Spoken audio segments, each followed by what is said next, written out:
Ndio, ni exclusive. Afisa habari na mawasiliano wa klabu ya Simba bwana Ahmed Ally amejibu yale yote ambayo yalikuwa yakiulizwa na baadhi ya mashabiki wa Simba, na sisi tukasema tusubiri mpaka pale ambako taarifa itakuwa na uhakika kabisa. Ndio, na amezungumza na wewe mtazamaji wa Dara Sports utapata nafasi nzuri ya kumsikiliza kwa makini. Yote ni kuhusiana na mchezaji wao mpenzi, yule wanaompenda sana. Nimesema mpenzi kwa sababu yule wanaompenda sana wanatamani kuyaona mengi sana kutoka kwake, kwa sababu ndio mchezaji wa klabu ya Simba ambaye amesajiliwa bado watu hawajamuona. Mohamed Bajaber kutokea Nairobi City, baadaye akaenda Kenya Police na sasa yuko mitaa ya Msimbazi. Taarifa zake zimekaaje? Ahmed Ally ndio ambaye atakuja kuzungumza na sisi, tutakaa kimya, baadaye tutakuja kutoa uchambuzi yetu kuhusiana na nini ambacho bwana afisa habari na mawasiliano amekizungumza kuhusiana na mchezaji husika na nini anaenda kufanya kwenye klabu ya Simba chini ya Dimitri Pantev pila tatu. Karibu ndani ya Dara Sports. Naendelea kukukumbusha kuhusiana na Tannice, na bingwa kutengeneza portable bora na za kisasa kabisa katika ardhi ya Tanzania. Wako salama na wako mitaa ya Mabibo Hostel karibu na mitaa ya Riverside, ndiko ambako wanapatikana pale Tannice wanaendelea kutupa feedback bwana, vijana mnaendelea kuitikia wito. Hilo ni moja ya jambo zuri kabisa. Mpira wa miguu na stress, naendelea kukusisitiza ya kwamba sehemu nyingine ambayo huwezi kupata stress, kwa sababu kila ambacho unaenda kukitumia kuondoa stress zako kimetengenezwa kwa ubora wa hali ya juu kabisa. Alafu kingine kizuri kutoka kwenye pool table, mchezo wa pool table sio mchezo wa kugongana kama ambavyo ilivyo kwenye football. Wewe ukampiga mwezio kamweka kwanja afu maamuzi kapeta. Sasa huko kwenye pool table hakuna hizo mambo, lakini inategemea na pool table unaoitumia. Basi pool table bora kabisa ni ile ambayo wanaitengeneza Tannice. Karibu tena ndani ya Dara Sports. Exclusive Ahmed Ally amezungumza, utamsikia vizuri kwa makini, ondoa shaka kabisa bwana. Kwa vizuri nasema kwamba mpira watu wanagusana, alafu portable ni mtu amejiachia mwenyewe. So sikiaje hata mtu akiwa anacheza mpira wa miguu akiguswa kidogo akaanguka chini, watu wanasema wana so ni mchezo wa kugusana huyo, vitu kama hivyo. Hapo unataka ujinafasi ujimwomba fai afu ukiwa mwenyewe pale ni wewe mpo wawili, wewe na jamaa unatengeneza kete tu. Sasa unatakiwa, ndio maana umeendelea kusisitiza kitu bora ni cha muhimu sana. So lazima ile wakati unajimwomba fai, ile kauli ya kujimwomba fai sometimes inaona kama ni ya ubosi fulani. Sisi watu tuna Kiswahili vya ajabu. Kujimwomba fai ndo nini? Yani kujiachia. Ukitafsiri unaona kama umejiachia kwenye mic kama stoshi hivi. Kama mimi nilivyo kembamba una jambo zuri sana. Sawa, kwa hiyo unabidi upate nafasi sehemu leo nzuri, kitu quality. Sasa wakati unajimwomba fai vizuri, ujimwomba fai na vitu vilivyofanyaje? Malizia Kiswahili. Bwana Mohamed Bajaber ndio ambaye ametufanya sisi tukae hapa, lakini pia aliyozungumza afisa habari na mawasiliano wa klabu ya Simba bwana Ahmed Ally ndio ambao nasi pia ametufanya tukae hapa, na hii ilikuwa ni kupata tathmini ya kikosi cha Simba hasa kuelekea katika mchezo wao wa kesho dhidi ya JKT Tanzania pale Meja Jenerali Samuyo hapa jijini Dar es Salaam. Bado kuna taarifa ya wachezaji wengine wa Simba, hii hatukuichukua na tuizungumze kabla kumruhusu Ahmed Ally aongee. Taarifa ya wachezaji wa tatu ni Musa Kamara, pamoja na Abdulrazak Hamza. Ni wawili wataendelea kumkosa mpaka mwezi wa 12 ndio atarudi kwa taarifa ya Hamza aliumia kwenye dabi aliumia kwenye dabi, baadaye tena akatumika, kuna mechi aliingia akacheza dakika chache. Nafikiri kuna baada ya dabi kuna mechi tena alicheza. Kuhusiana na Musa Kamara bado hajatoa taarifa zake rasmi, lakini aliumia mechi ambayo aliingia Yakubu Suleiman kuchukua nafasi yake kipindi cha pili. Kutoka pale mpaka leo hii bado anaendelea kuugulia maumivu. Nafikiri maana hata kwenye lineup ya Ghana nafikiri ni Guinea sijamuona msimu huu hajaitwa naye, kwa kutokana kuendelea kuuguza majeraha ambayo Ahmed Ally kutokana alivyosema watu Simba wataendelea kumkosa. Ni pigo kubwa sana unajua kwa Simba. Ni pigo kubwa kwanza dhidi ya Diagosto. Lakini bwana mdogo unaona saizi amerudi. Kwa nini tuendelee kumwamini Yakubu Suleiman? Anaweza kafunika vile vilio vya wana Simba wanao, kutokana labda kama wanapomkosa golikipa namba 1 ambaye ni Musa Pembeni Kamara, lakini anaweza kafunika kile ambacho wanacho. Unajua kwenye goalkeeping utakiwa kubeti. Lakini sofa bwana mdogo tayari ukihesabu mechi zake alizocheza kuna namna ameanza kuprove. Ushawahi kujiuliza swali, kwa nini Courtois anaanza sana games za Real Madrid? Kwa nini Arsenal anaanza sana games za anaanza sana David Raya? Kwa nini Sanchez anaanza sana games za Chelsea? Kwa nini Dan Godziluma Manchester City ndo kafika tu rasmi kakabidhiwa mikoba. Aliondoka Anderson Anderson, yes. Kipindi Anderson anaondoka tu, kwa nini Man City walienda kwa Donnarumma moja kwa moja? Ni eneo la goalkeeping, ni eneo nyeti na eneo ambalo alihitaji betting. Tutakuja tuelezane vizuri. Bwana, naomba tumsikilize afisa habari na mawasiliano wa klabu ya Simba bwana Ahmed Ally akizungumza kwa uzuri kuhusiana na mchezaji wao Mohamed Bajaber. Baadaye sisi tunakuja kuendelea hapa. Mohamed Bajaber anaendelea kuimarika siku hadi siku, anaendelea kuwa fiti, na kwa mujibu wa matabibu wetu wanasema kwamba kwa sasa amefikia kiwango kizuri cha utimamu cha kuweza kuanza kuitumikia Simba Sports Club. Kwa paliko baki ni mwalimu kuona je fitness aliyokuwa nayo dhidi ya fitness ya wachezaji wenzie kama anaweza kwenda kumtumia katika mechi mbalimbali ambazo ziko mbele yetu. Kwa hiyo hilo ni jambo la kufurahisha, na sisi kama wana Simba tunamuombea kila laheri aweze kurejea. Tunatamani kwa mara ya kwanza tumuone Mohamed Bajaber akitumikia timu yake pendwa akiwa na jezi yetu ya Simba Sports Club. Ahmed Ally, afisa habari wa klabu ya Simba. Mimi Ahmed Ally bwana anaweza akazungumza sana, lakini najua kwenye sentence yake ya aliyopo serious kuna kitu tu ataongea cha kufurahisha. Anakuambia watu na Simba wanataka waone Bajaber akichezea timu ya ndoto zake. Ahmed Ally, nani alikwambia Bajaber Simba ni timu ya ndoto zake? Alikwambia kama jezi za mazoezi amezivaa sana, ila watu wanatamani amuone akiwa amevaa jezi ya kucheza uwanja. Tunamzungumza Mohamed Bajaber, moja ya jina kubwa nchini Kenya. Yaani ukilitaja Mohamed Bajaber kwa sasa ni miongoni mwa vijana ambao ni wakubwa nchini Kenya. Hapo namzungumzia kina Ole Maenda wa Kenya. Kuna mastaa kama watano ukiwazungumza nchini Kenya wana majina. Ukiachana kile kizazi cha nyuma, unajua nyuma tulikuwa na kizazi cha kina Twisenga, unamkumbuka Twisenga? Bado kuna Kahata Francis Kahata, kuna Media Kagere kabla hajaja Tanzania. Yes, kwa hiyo kuna hicho kizazi. Hata kina Unyango sio ametoka huko kote. Dennis Onyango, yes. Sasa kuna hichi kizazi cha sasa ambacho ndio kipo bila kuweza kumsahau Mohamed Bajaber kuanzia national team tumemwona, lakini bahati mbaya kucheza national team. Tunazungumzia Chan kutokana na maumivu aliyokuwa nayo, obviously akasajiliwa na Simba kama unakumbuka. Sio kwamba walikuwa kwenye kwaro. Tuendelee. Hapana, alikuwa ukiachana na kwaro bado alikuwa na majeruhi. Tuachane kwamba matatizo mengine, lakini asingecheza kwa sababu alikuwa bado na maumivu, alikuwa na maumivu. Ana miaka 22, ni kijana mdogo kabisa, damu bado ni mbichi kuendelea kuwatumikia Wanalonyas, kwa endelee kusubiri huduma yake. Yeye amezaliwa kama ambavyo tumesema, amezaliwa tarehe 15. Tarehe 15 Novemba mwaka 2003.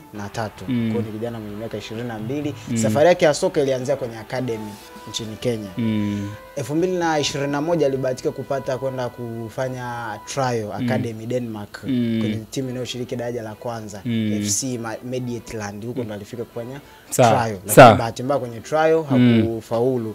Akarudi rasmi nchini Kenya, ambako Kenya msimu wake alianza msimu wa 2023-24 akiwa na Nairobi City. Ndani ya Nairobi amecheza mechi 63. Kwenye mechi 63 amefunga goli 6 pekee. Sawa. Kuna muangalia ni anaweza kufunga na ameweza kusaidia timu katika swala zima la kupata matokeo. Sawa. Mzunguko wa pili ulipoanza tu immediately baada ya mzunguko wa pili, na maana mzunguko wa 2024-25 katika huo msimu akiwa na Nairobi City alikuwa ashafunga goli 4. Akasajiliwa kwenye dirisha dogo, na maana alisajiliwa dirisha dogo kwenda Polisi Kenya, ambako sasa pale Polisi ndio ilimvuta. Nafikiri hata Simba Sports Club nafikiri hata jicho waliliona kupitia pale Polisi, kwa sababu pale ndio kidogo ni timu kubwa kidogo inampa ya kuonekana. Akiwa Polisi pale napo hakucheza kutokana ni msimu, ina maana amekuja nusu msimu ambayo ni 2024-25 inaelekea msimu kufanyaje kutamatika. Okay. Na mechi yake ya kwanza alicheza Februari 14 mwezi wa pili tarehe 14 na ameingia mechi yake ya kwanza pekee, ilimtosha tu dakika 15 pekee, alitosha kujitambulisha kwa Wakenya baada ya alibahatika kupata bao katika mechi yake ya kwanza ambayo alicheza. Akiwa amecheza mechi 5 pekee za ligi 4 na moja ya kombe lao kule nchini Kenya, na ameweza kufunga magoli 5 pekee. Akiwa Kenya hakuwa na assist wala hakuwa na MVP yoyote. Ndio msimu unatamatika, tunamuona mnyama. Bwana, huyo ndo Mohamed Bajaber. Hassan Sadamu ametupitisha kuhusiana, kwanza umjue vizuri. Unajua watu tuna tabia kusoma mambo ni mengi kweli kweli. Akili yetu inachukua, unajua kwa siku akili inapokea vitu vingi sana. Hata sisi ambao tunakesha kwenye social media hizi, unaona mambo mengi, unazungumza na watu wengi, unafanya vitu vingi. So inafika sehemu kuna muda mtu akisema Mohamed Bajaberi, Simba kuna mchezaji anaitwa Mohamed Bajaberi, unamkumbusha bwana huyu mtu yuko hivyo. Of course moja ya kitu cha msingi ambacho nadhani Simba wanaenda kunufaika nacho, wanapata mchezaji mwingine ambaye na kasi, ana dribbling nzuri, alafu ana game vision. Si unajua yale macho ya maamuzi. Unajua tuna macho fulani mtu akiangalia tu anajua huyu yuko sehemu fulani. Kuna siku niliwahi kumwambia mtu, ukisikia mchezaji ana game vision unaelewaje?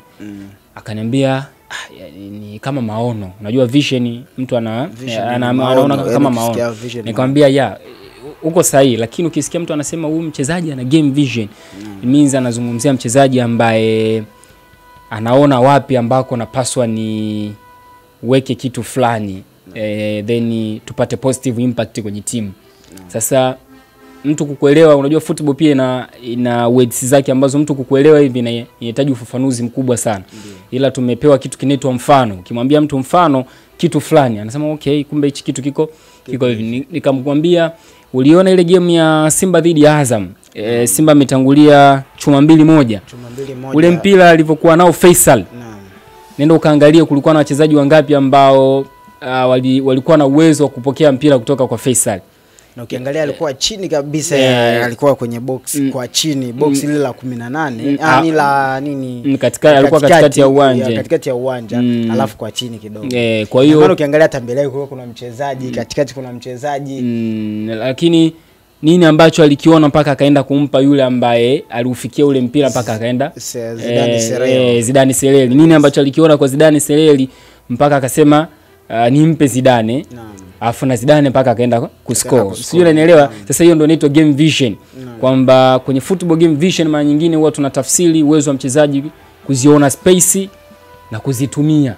Right? Yaani ukimwona anafanya movement, ametoka kwenye eneo lake ameenda eneo lingine, jua kuna kitu ambacho yeye amekiona, mimi nikienda ku stand pale kwa sababu Kibu anafanya hiki na hiki upande huu. Mimi nikikaa hapa lazima tu kuna impact ambayo itakuja kwenye timu yetu. Kwa nini? Kwa sababu amewaona wapinzani walivyo.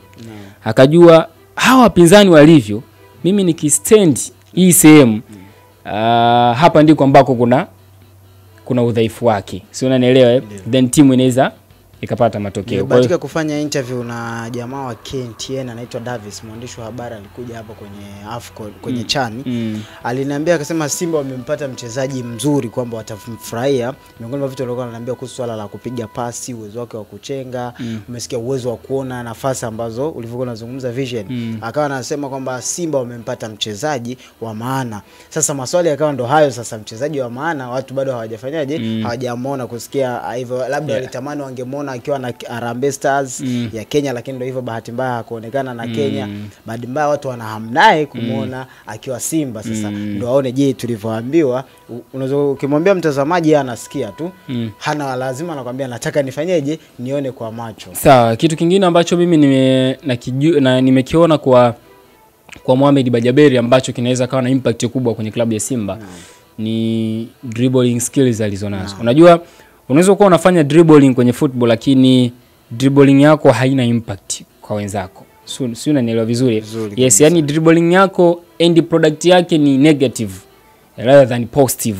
Sio, unanielewa? Yani kuna ule mchezaji akiwa ana dribble mpira anafanya kitu kinaitwa defenders attraction.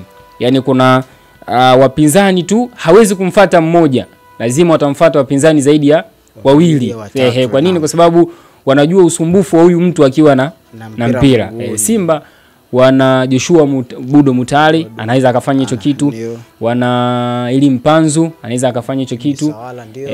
Alafu Kibu Denis sio sana Kibu. Kibu Denis sometimes unaona huwa ana nguvu kwamba anaweza kuweka mpira chini, kutoa mguuni kwake ile ball comfort. Ile ndio kitu kingine kizuri kutoka kwa ni ngumu kutoa mpira kwa Kibu. Ila urahisi wa kuchukua mpira kwa Kibu sio mwepesi sana. Lakini Jean Charles hawa not much. much. Inshallah ni mtu wa space, wewe mpe tu nafasi, mtengenezee hizi mipira ilokufa, tunasema dead balls hizo, set pieces, vitu vyake hivyo, yani wala hana uwezo ukapata shida kwa sasa hicho. Simba wanaenda kupata mchezaji ambaye anayo feature moja ambayo anayo Elie Mpanzu, kwamba anaweza akadribble vizuri, at the same time comfort mpira, at the same time attract defenders wakamfuata, wengine wakapata space, timu